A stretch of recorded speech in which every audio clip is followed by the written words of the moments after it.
And we are back here on Every Hornet Box Score. I'm Doug Branson. He is Evan Hale, hanging out with you for about 30 minutes to talk about the Charlotte Hornets, the team that we love, the Substack that we love, Every Hornets Box Score. And I love the fact that we just went over 100 paid subscribers. I really couldn't have even imagined that was possible when I started this game, or started this Substack a couple of years ago. Really amazing. So I want to shout out a few of the most recent subscribers to the paid version of this whole deal. Craig just joined up a couple of days ago. Brian, thank you. Jay Child joined up in October. Who else we got in October? E.S. Franklin.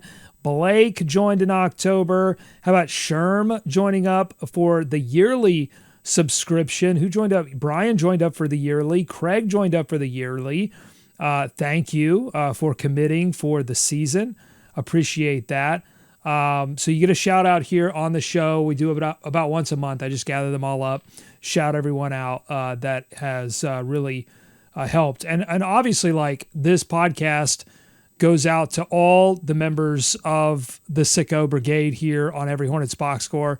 So love the free subscribers too. Adam, I'll just shout a few out. Adam, we've got Jaquan, we've got Kenneth, we've got Dane, we've got Mike. So thanks for subscribing for free as well. Tell a friend, let them know what we're doing here. Evan, how are you doing here? I'm doing great, man. I'm doing great. Yesterday was a good day for me. It was my birthday. The Panthers won. The Hornets won. Panthers and Hornets both won. You know, that was a good day. And, you know, when the Hornets win by, you know, they're up by 30 most of the game, it feels pretty good, you know? Yeah, so you were in the building for the Minnesota game. You were not in the building for this game. But tell me, from viewing at home and viewing it in the arena, other than quality of opponent, because that's the obvious thing we're going to go to here, right? When we look at these two games, Minnesota, bigger, stronger, faster. They didn't have Anthony Edwards, but they still had a lot of big bodies, long arms, good defense. Chris Finch challenged them to play better on defense, and I think they did that. So, and Jazz, virtually the opposite, right? Just in terms of quality of opponent. So other than that, and the fact that LaMelo played in the Minnesota game, did not play in this game, what was the biggest difference in the Charlotte Hornets going from Minnesota to the second night of the back-to-back against Utah? I want to say shot making in general. I feel like the shots, when the Hornets are a team, they're definitely like a live by three, die by three kind of team. If the shots fall, they win their games. If they don't fall, they lose their games. Physical defenses definitely impact that because your guys don't get as open. You know, they don't. You're, especially LaMelo can't break down the defense, like his head-on-head defender. If he can't break him down, then there's no collapse from the defense. You're not going to get guys open for shots, and when they are open, they're not making them as much. You saw that against the Timberwolves, against Miami and Orlando. But you know, just good shot making. I think it's like a confidence thing a little bit too. I think once you get a lead, they kind of ride that high, but the second they get down, it's like it compounds on itself. You know. Well, that certainly happened in the Minnesota game, right? I mean, if you look at the first half of that game, they really controlled most of the first half against Minnesota before the starters came out in the third and started to give away what was a 7-point advantage. And then they broke the lineup in that third quarter, and they got broken in half. And the Minnesota Timberwolves really – and I thought the Timberwolves upped their physicality, whereas Utah – was never able to find that. And really, it's like sort of looking in a mirror because Charlotte struggles with that too.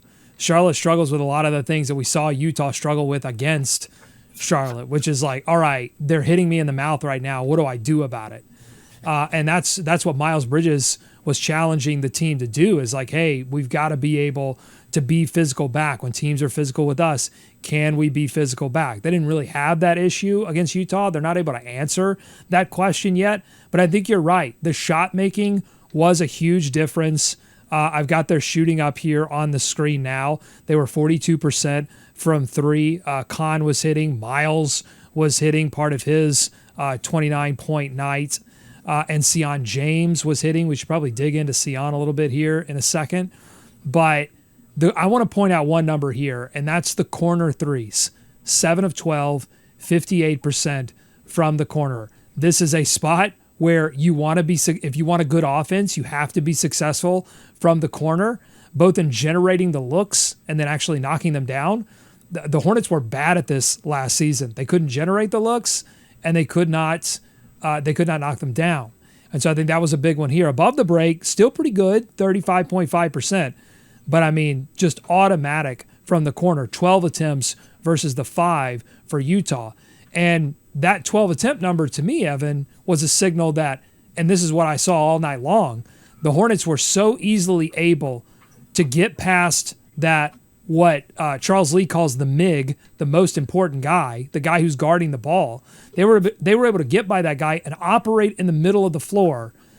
Colin Sexton would go all the way to the rim, but you had guys like Sion and Khan especially, even Miles a few times, operating within the middle of the floor to kick out to the corner, open shooter, bang. It seemed like Utah was in scramble mode all night long. Charlotte put them in scramble mode. It was a beautiful thing to watch. Yeah, no, definitely. And it's those corner threes are all, I would venture to say that 90% of those corner threes were taken by Con Knipple, Sion James, and Miles Bridges. Those were all the guys who were in the corner hitting their shots especially. But that's the issue, is that when you're playing those physical defenses, it's harder for you to get into the middle of the defense. And when you're missing a guy like Brandon Miller, who is able to stop in the mid-range and rise up and hit a shot, collapsing the defense even more because they don't have to collapse in on the paint. They have to collapse in on the mid-range. You're just missing some key pieces that when you're playing a team who's more physical on defense and has a better defense, you're really going to struggle from. But with Utah, I mean, it was just like everybody stepped up. Khan looked amazing.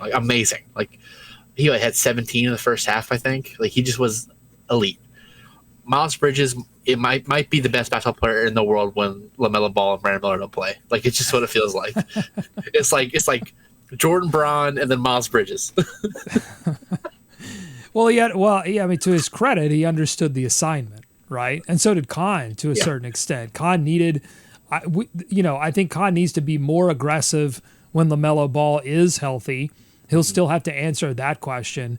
But at least when LaMelo's not there, you've got to have guys taking shots and both taking shots and creating shots. So yes, Miles scored 29. You're right. Con Knipple, 17 in the first half, set the tone. 24 overall for this game. But I also look at Miles Bridges' 6 assists. I also look at Con Knipple, 5 assists. Colin Sexton struggled. Seemed like he was pressing a little bit against his old team. I thought like he came out of the gates looking like a guy so prototypical, like I'm going to get my old team back, even though like he said after the game, he and Will Hardy have a good relationship. A lot of guys hugging him. It's not about like him not liking the players or the team or the head coach. It's about like that's my old squad. I got to show them I still got it. And so he pressed a little bit, 4 of 11 from the field, but 12 assists. He settled down in the second half, started creating for others. So guys were unselfish all night long. And again, caveat on caveat on caveat. Utah allowed them to be unselfish, right? Yeah. They had no idea where to be, what to do. And so the Hornets were able to make that happen. You had Miles like bulldozing his way to the rim. Sion, my God, Evan, some of these takes that Sion had. I mean, he looked like little mini LeBron. Maybe better than Bronny, but sort of in that sort of Bronny mode. Like it's just like it's crazy what Sion was able to do. He feels. I went back and watched the first game of the season against the Nets recently because when I was at the game, it was different when you watch it on TV versus when you're at the game. I feel like usually tentative, Sion. And he was. He did not feel like he didn't want to bring the ball up the court. If he got a rebound, it was immediately to LaMelo, immediately to Trey Mann, immediately to Colin Sexton. He doesn't do that anymore. He gets the ball, he brings up the court. Like it is. There is a stark contrast from just the first game to we're going into what, game 8, game 9 now. Yeah, this will be game 8. There's a stark contrast for how he acts, and that's just you need to have these guys do enough to feel confident. I think that's going to be a thing for Khan as well. Now that he's been able to just be that guy on the floor for a game, you can basically go get 30 because it felt like he felt like he should have had like 35 tonight. Like I don't like last night. I just feel like he didn't even get the ball in the third quarter. He had 17 in the first half. he learned last night that he can be that guy if he needs to be. And I'm not saying that he didn't know that before, but now I think once you do it and you see it, you're more apt to try to do that again. And I think it was unlocked on Hornets. I don't remember if you said it or maybe it was a Walker's solo episode, but the best LaMelo looked all year was the first game, I would say, other than the 38-point performance. And that was the least amount of shots he took. It's because he had other people around him taking the pressure off, taking the scoring load off, where he could just go be himself and he could play, both sides of the ball. I think we need guys like Khan to this might be a good game for guys to figure things out for themselves a little bit. Yeah, well, and the problem for LaMelo right now is that there isn't a Brandon Miller who can bring the ball up the floor, like initiate the offense in a consistent way. Like Miles Bridges can do it. Con Knipple can do it. Colin Sexton is the biggest candidate. But again, I think you run into some issues if he gets a little too over anxious on his own offense. But Brandon Miller is somebody that you can trust with the offense in his hands, and he can create for himself at least the top two levels. TBD on can he create for himself at the rim eventually. But, he has a size and shot and skill advantage over a lot of players in this league. And again, on a given night, so does Miles. Khan could develop into that. Sion could develop into that. Colin, straight line drive, yes, but beyond that, that's sort of where he's limited to, right? There aren't many limits on Brandon Miller. And so when he is not there, that's when I think, and the offense starts to get in the mud, I think that's where LaMelo Ball then starts to feel the pressure. The problem is the defense understands that, the opposing defense understands that too, and is keying in on him and is being physical with him. I mean, that's what we saw against Minnesota, right? I'm sure you had a great look at it from in the arena. I mean, they were smacking him. They were tossing him. I think one guy went off the top rope and frog splashed him. I mean, I'm no shocked calls there were no more fouls called. Yeah, no calls from the officials. But look, if I'm an opposing defense, I'm going to take advantage of that. I know, the book is out. They know that LaMelo isn't getting these calls, so they're going to force the officials to make those calls, and it's easier to do that when there isn't the threat of Brandon Miller alongside him. Definitely. And that he's going to get pissed off if you do foul him. And and you're going to get that's another layer there. And teams that have physical defenses usually have guys like those main guys. They have a relationship with the refs, and they don't get as many calls. They aren't called for as much. You can't tell me that guys like Lou Dort or like Draymond Green aren't called for less fouls than your typical defender just because that's how they play, and there's kind of like an understood thing there. It's I'm not saying it's right, but I'm saying it's an understood thing. And they understand how teams play their defense, and that they kind of swallow the whistle a little bit at times. But you have to understand. You got to know.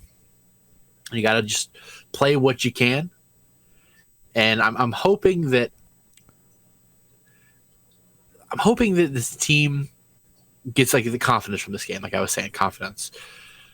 I'm not too thrilled. If you go back to the Minnesota game, I'm not too thrilled with some of the lineups we had.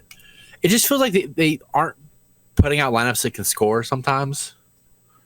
And it's one of those things that's frustrating because when you have when you're playing a game that's close and you all of a sudden you bring in Liam and Tidjane. I know you have to sub guys, but like a mass sub of guys who don't typically handle the ball or score very well, it just torches the offense. Okay, so I did want to talk about this because I wrote about this in my latest box score, and you're not the only one complaining about the Charles Lee. Well, Charles Lee in general, people seem to be complaining a lot about him, and I know I accuse Walker of this all the time, of overinflating people on Twitter, and really saying, oh, this is a real thing, and it's is it a real thing? I don't know. Is this team popular enough to where we can determine whether something is real or not? I don't know. But there have been some lamentations about his rotations. And here's what I think.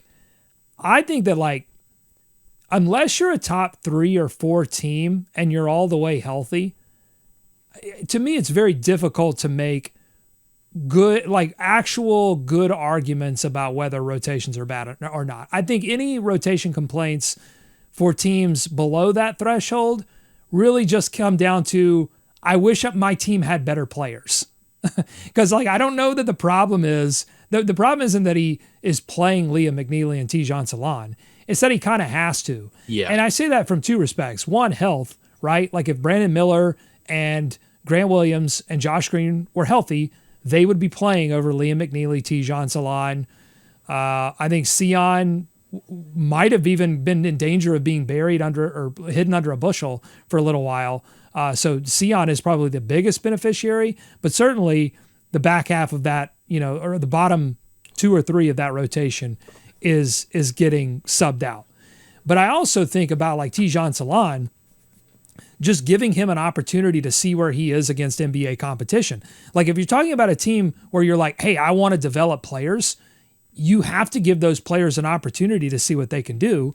Now Tidjane has had that, and he gets 2 minutes 45 seconds in this game against Utah. His minutes have been slowly going down, and now he is going to Greensboro. He's got his first assignment for the Greensboro Swarm, and we saw against Utah, Charles Lee did go to Pat Connaughton, really the last vestige of his bench left. Hey, I'm going to try out Pat here. And I thought, to Lee's credit and Pat's credit, he provided the energy. But I don't think that he necessarily needed to go to Pat against the Timberwolves.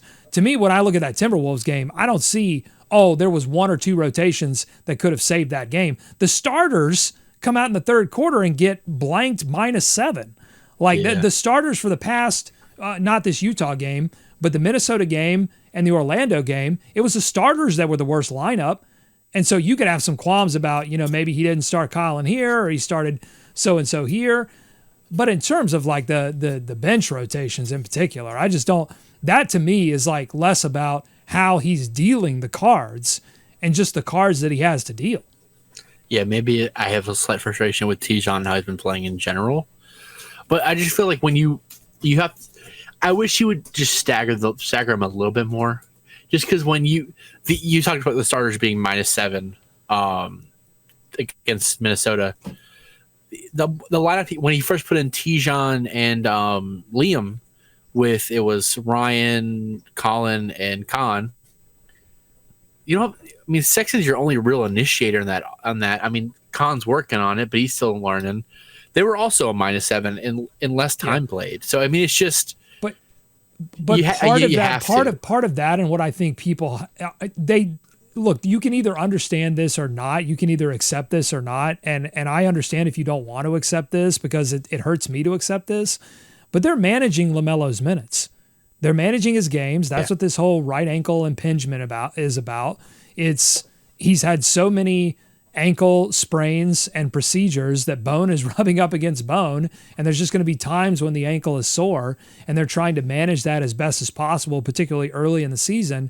And so, I mean, a fair question to ask is like, is there ever, and I can't even answer this question, but is there ever going to be a universe in which LaMelo, outside of a playoff situation, is playing like consistently 38 to like Tibbs numbers, or even like VJ Edgecombe right now is getting, 37, 38 minutes a game for the Philadelphia 76ers. Are we ever going to see LaMelo log those kind of numbers in the regular season? And I would say, I tend to think no. I tend to think he's going to be, his health, his ankles are probably going to be managed the entirety of his career. And you're just hoping you can put enough talent around him to counter that a little bit.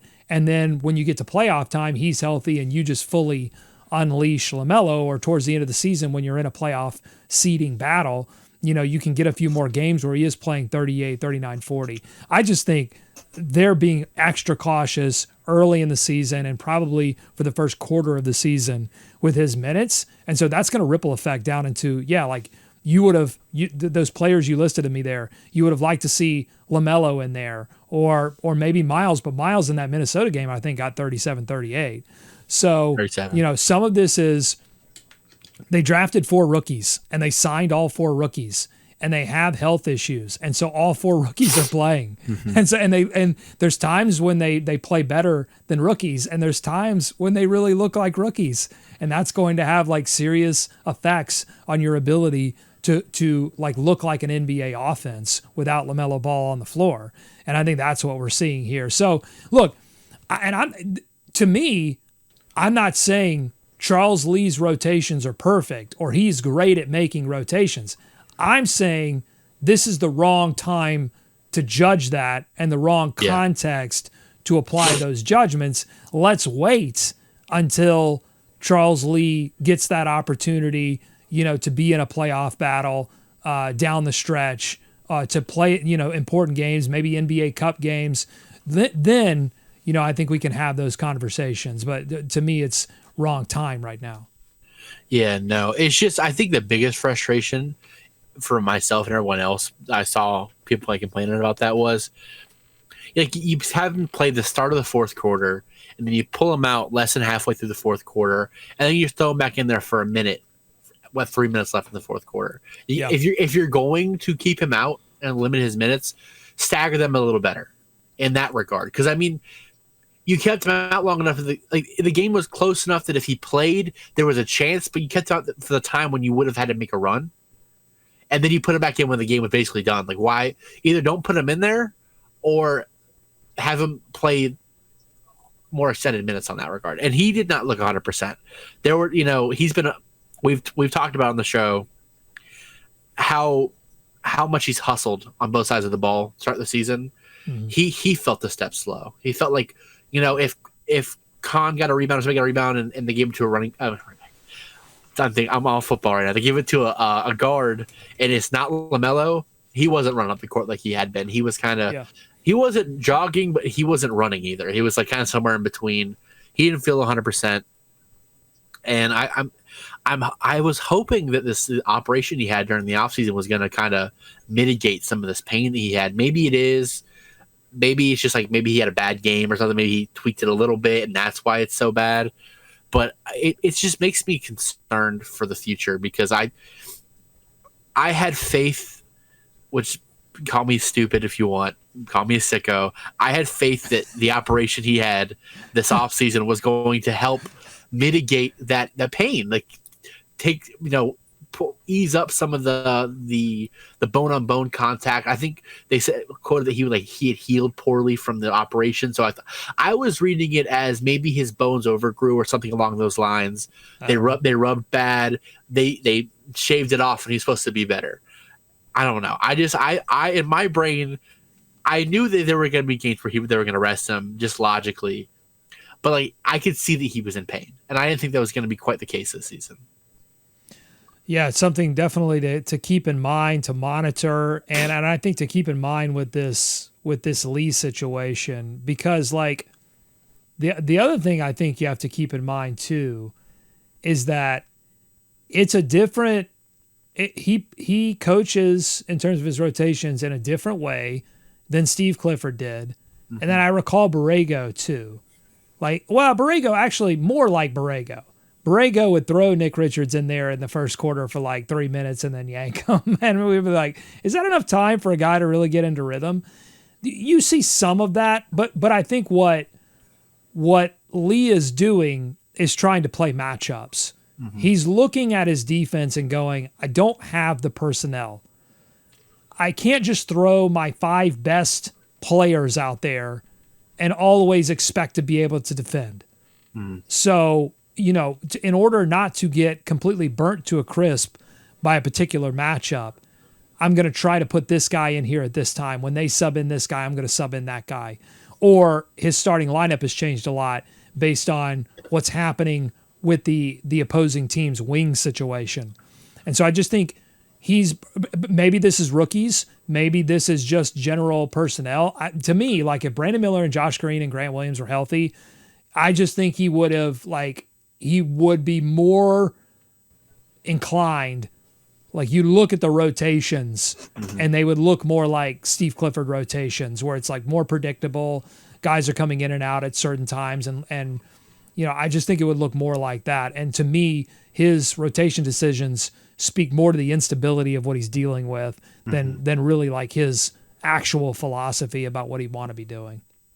Yeah, no, and I think, like, I'm not calling for Lee's job. I like Charles Lee as a coach, and I think a big thing that we have to think about is admittedly, I am not as tapped in, like, with the small things for every NBA team, but I'm tapped in decently with the entire NBA.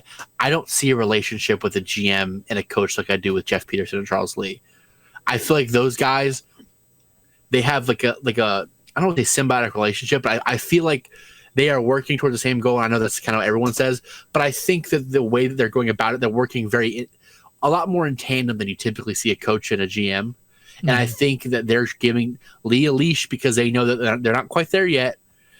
And it's one of those things when Brandon is back and when Josh Green and Grant Williams are back and the bench unit coming in isn't Tidjane and Liam, it's Josh Green and Grant.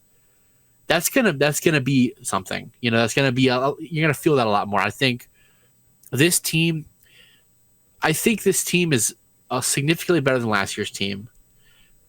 And I think because of that, I know I, for one, but I imagine a lot of the fans have higher expectations this year than maybe we should have. Like, I really believe in this team. I think this team could end up with upper 30 wins. I know that's a little bit high for what we're projecting, but especially if LaMelo and Brandon can stay healthy. I want to say Brandon, I saw him on the sideline during the Magic game when I was down there. No sling, moving both of his arms around like it's no big deal. It's just that's so tough. Like, it looks tough. You just don't know what's happening there. And I don't think we're going to know until we get some kind of update. I think the team is just trying to be optimistic and trying to work this out without some kind of medical intervention that would have him out multiple months. And so, we've been through this with Mark Williams. We've been through this with Cody Martin, these sort of mystery timelines. And I think we're probably going to go through it a little bit with, we did get an official designation of what the injury is in terms of shoulder subluxation, but in terms of what they want to do and how they want to approach it and any kind of timeline for return, I think we're all just going to have to hope and, pray to the sicko gods that he's back sooner rather than later. But in the meantime, the Charlotte Hornets are winning the games that they're supposed to win. And so, maybe we need to, next episode, we should go through the schedule and determine how many of the games are they supposed to win, and what does that equal? Is that 20? Is that 28? Is that 30? Is that 35? That would be a good math experiment to try to figure out which games they're supposed to win. Because I think if we're to take anything away from the 3 games that they've won and the 4 games that they've lost, I think it's like, when they play teams that cannot play defense, they can win. When they play teams that can play defense, they struggle to win. And sometimes they can compete like they did against Philly, and sometimes they get completely blown out of the water when I think the team is a little bit bigger and stronger, and some of the matchups tend to flood. You can't. There's only so many holes you can fill. And there was something, I wrote about it I don't know if I can pull it up in my latest box score, but I thought there was an interesting pregame comment from, they asked him, what's leading to deficits ballooning to 20? And Lee, in his answer, he listed about 9 different things that were wrong. Here's why the leads are ballooning to 20 from the opposing team. It's 9 different things, which to me indicates maybe he was avoiding actually answering the question, but I think more likely it just indicates the number of holes that this team is trying to fill on a nightly basis with the injuries to key veterans and having to sort of upskill these rookies very quickly. And you've got Tidjane Salaam, who's now moving to Greensboro. They gave him a shot in the rotation, and it didn't work out. Want to get to a couple of things before we get out of here. So let's go back to Tidjane Salaam. Let's touch on that. The decision to send him to Greensboro. Do you think that will be a permanent one? Does he spend a lot of time in Greensboro, or do they'll call him back up here pretty soon? It depends on Grant Williams. I don't talk about injuries with no timelines. He's an injury with no timeline. I mean, I think we've already hit the year point for him with his injury. It was about this time last year, maybe a little bit longer. Maybe like mid-November tops. But I mean, we're about at that year point. Well, I mean, we saw him running and doing stuff this offseason, like shooting film. Obviously, you need a lot more than that to get back. But if Grant Williams can go and give you some minutes, then I don't see Tidjane coming back. It just depends. I think the lineup they ran Pat Connaughton in, I don't have the exact lineup pulled up, but I think they had Sion running the 4-man. Yep. Well, that's what I was going to say. There might be someone watching this asking, why is Tidjane going to Greensboro? What went wrong at the beginning of this season? And I would say, actually, it's about what went wrong and also what went right. Yeah. And what went right is what you just said. Sion James, who Charles Lee said after the win over Utah, they trust him to guard 1 through 5. Yeah. That is a special thing, particularly. I mean, I know he was a red shirt and he spent 17 years in college, okay? But at the same time, this is his first action in the NBA. And for him to respond like this defensively, because as good as his offense was against Utah, his defense was even more excellent. And so that I think ate into some minutes. Moussa Diabate playing well on offense, I think ate into some minutes. You could also look at Tidjane and say the shooting was okay. The defense actually looked better than advertised. Mm-hmm. The problem is that he can really derail an entire offensive possession with his positioning, his screen setting. And the Hornets, while it's great that he's good individually as a defender, he can move his feet very quickly, he can stay with smaller matchups, he still gets bullied inside if he goes up against somebody bigger. And this team cannot afford to have offensive possessions derailed. They have to outscore teams. They have to be efficient. And if he's going to be on the floor with LaMelo Ball or Colin Sexton, he cannot ruin one of their pick and roll drives. He just can't do it. And so I think all of that is why the complex answer as to why Tidjane will be spending some time in Greensboro. Doesn't mean experiment over. Doesn't mean that. It just means that for now, he's got some work to do. I think he's going to put up really good numbers in the G this year too. Last year he did not. He had a game, but it was underwhelming how well he performed. I think this year you're going to if you watch the Swarm game, that you're going to be impressed with him. It's just the amount of times the ball went into his hands, and I was oh, I don't want this right now. We can't handle this right now. The offense and the defense are not good enough for him to play real minutes. And I mean, we haven't done the pod since I was at the Magic game. Dude, I got to watch Sion warm up close. That's gotta be the strongest man I've ever seen in my entire life up that close. His muscles have muscles, dude. It's ridiculous. Who's Sion? Dude, it's wild how strong he looks. It is, I'm under the basket watching him and Ryan Kalkbrenner warm up, and I'm just in awe of how strong this guy looks. It's just ridiculous. No, it's and it shows up on the floor. Like I said, those takes that he had, he was able to take some contact and move through some guys and still finish at the rim. I mean, these rookies, you throw Kalkbrenner, who actually struggled offensively in this game because he finally went up against a super physical big that was ready for it in Nurkic. Nurkic gave him the business a little bit on the defensive end of the floor. But he had 4 stocks, 4 blocks, 4 steals in this game. His ability to really command the paint and influence things has been, again, outstanding for a rookie. But Sion James, yes, he's been outstanding. I think there's a place for him in this rotation, even when some of these veterans do get healthy. I think he's really forced Lee in terms of playing him into the foreseeable future and maybe stealing minutes away from Josh Green ultimately. Yeah, I think Josh Green is an expendable piece at this point Yeah. with Tidjane. I think he does everything that Josh Green does, but better. Genuinely, and on a rookie scale deal for 4 years.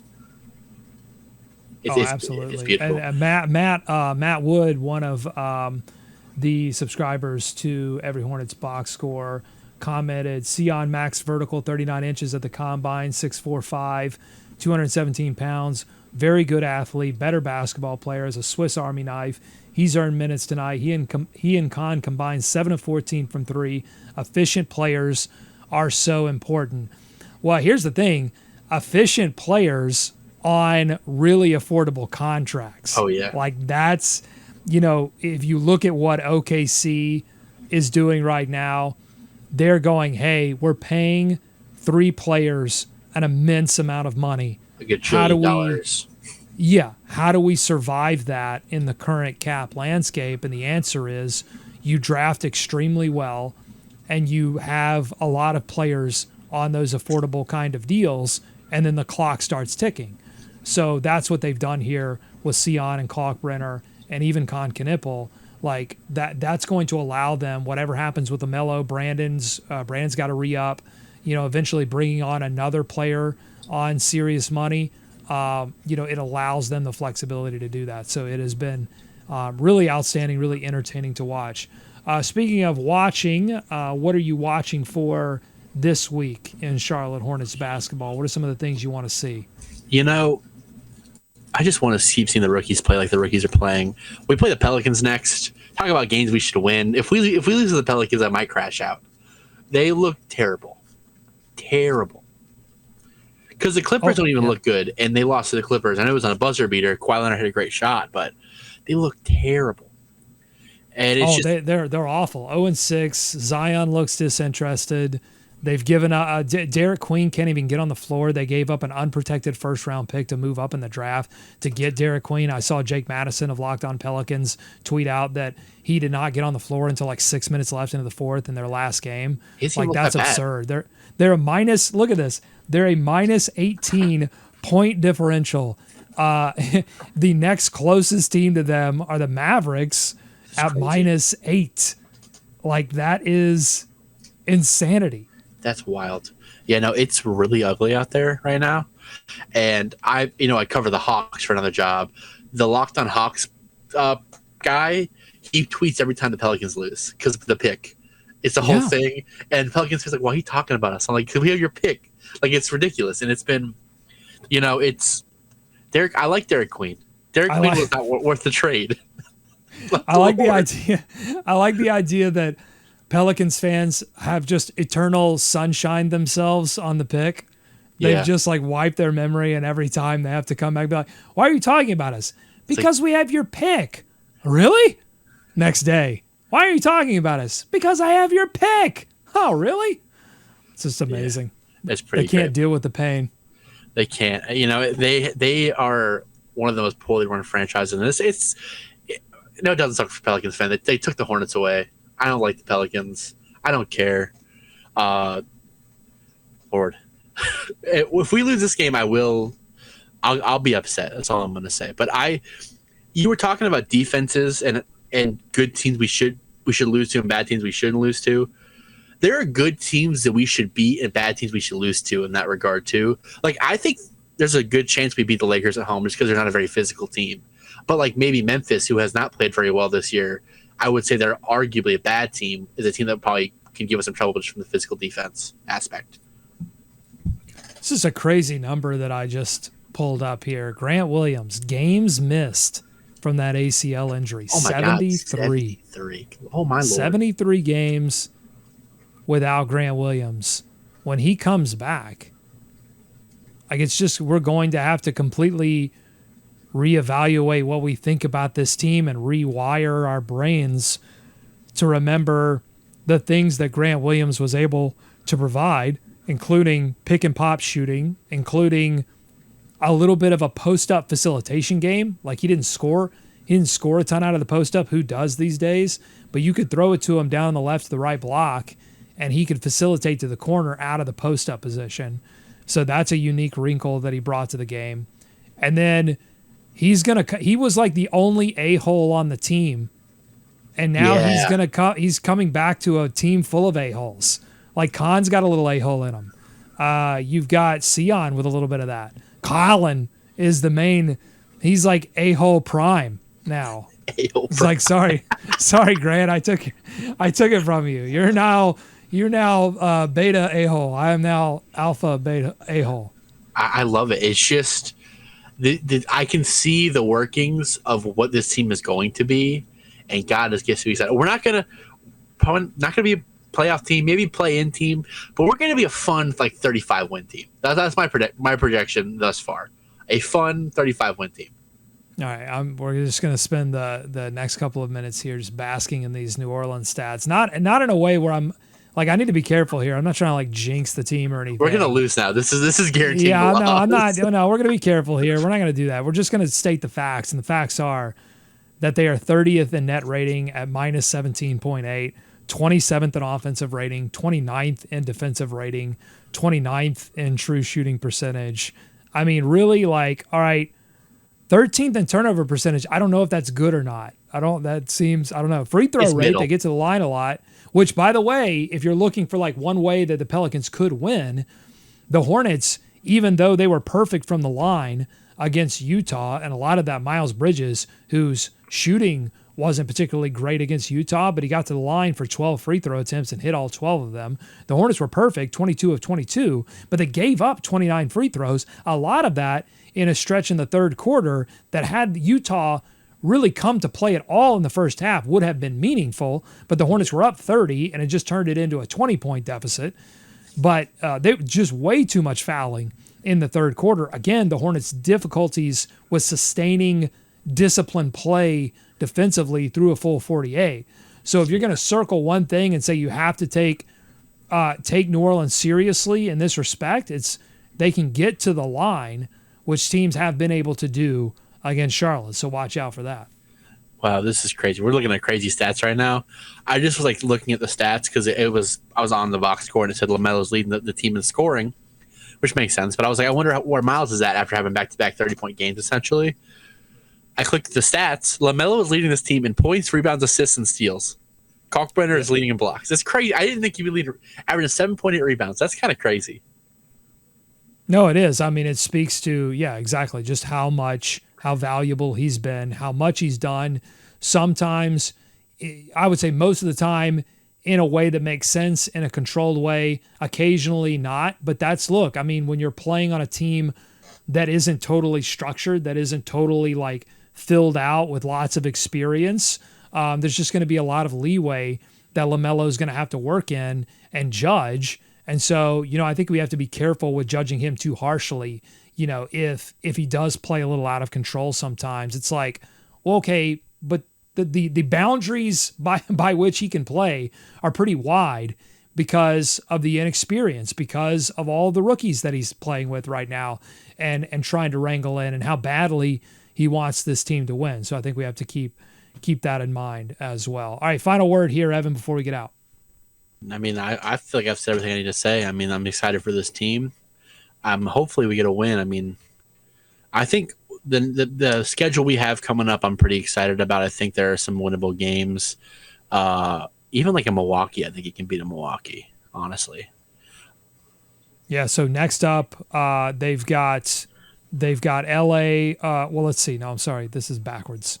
So now they've got New Orleans. Then Miami, first group play game. Again, Miami. Hopefully they come a little bit more prepared in that game. And then LA next on the 10th, the Lakers, who you said it was winnable. I don't know, man. I mean, the way not only Luka and Austin Reeves looks like a superstar now, Jake LaRavia looks like I think I always get his name. I think I always get his name wrong, the last name. But he is playing like the steal of the offseason. I think that's going to be a very difficult game. But we'll see. It'll be 150 to 152. It's going to be a final score. Oh, yeah. There's going to be lots of scoring. There's no doubt about that. All right, so that's going to do it here for this edition of Every Hornets Box Score. I just want to say a big thank you to everyone that is subscribed, particularly those that are supporting with paid subscriptions. You are what allow us to do stuff like this and the extra stuff that we've been doing this season. So really appreciate that. Tell a friend, tell a sicko, hey, if you need an outlet. The chat has been really good. The chat has been wild this season. Everyone has been really participating there in a special way because people are excited about what the team can be, what it's developing into. It is not a complete product, but it is building towards something for once in the past, or for once in these 10 years since they've been to the playoffs. So really exciting. Thank you, Evan. Thank you to everyone out there. And we'll be back next week. Until then, go Hornets. Go America. Let's swarm Charlotte.